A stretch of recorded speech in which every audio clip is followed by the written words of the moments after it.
লঞ্চের পরপরই বাংলাদেশের স্কোরবোর্ড আমূলে বদলে যায়। মূলত স্কোরবোর্ড প্রেসারে একের পর এক উইকেট হারাতে থাকে বাংলাদেশ দল। লাঞ্চ বিরতিতে ২৬ ওভারে ১০১ রান তুলে বেশ স্বস্তিতে ছিল দল। উইকেট হাতে ছিল মুশফিক ও শান্ত দলকে একটা ভালো অবস্থানে নেওয়ার পথেই ছিলেন, কিন্তু লাঞ্চের পরই ভিন্ন চিত্র। লাঞ্চ থেকে ফিরে শান্ত আউট হওয়ার আগ পর্যন্ত বাংলাদেশ খেলেছে ৩৮ বল, অথচ এসেছে মাত্র ৫ রান। অতিরিক্ত রক্ষণাত্মক মানসিকতাই কাল হয়েছে বাংলাদেশের জন্য। উইকেটে স্রেফ টিকে থাকার ক্রিকেট এ যুগের টেস্ট ক্রিকেটে কেউ খেলে না, সেটা খেললেই বিপদে পড়ে বাংলাদেশ।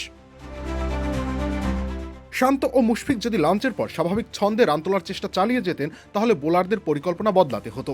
আক্রমণাত্মক লাইন থেকে সরে এসে রান আটকানো ও উইকেট নেওয়ার মধ্যে ভারসাম্য আনতে হতো। ৯৪% চিনিযুক্ত অরেঞ্জ ড্রিঙ্কস না, নিন জিরো ক্যাল অরেঞ্জ ড্রিঙ্ক পাউডার।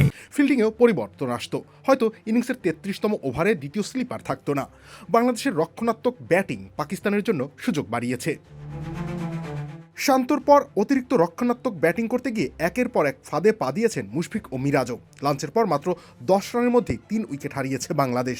স্কোরবোর্ডে রান নেই, উইকেটও নেই, ফলে পুরো চাপ গিয়ে পড়েছে লিটন দাসের কাঁধে। লিটন খোলস ভেঙেছেন, কিন্তু রক্ষণাত্মক ধারা পাল্টেই। লিটন যদি তাইজুলকে সাথে নিয়ে শট খেলতে পারেন, তাহলে মুশফিক শান্তরা কেন পারলেন না? রবিউল ইসলাম রনি, খেলা ৭১।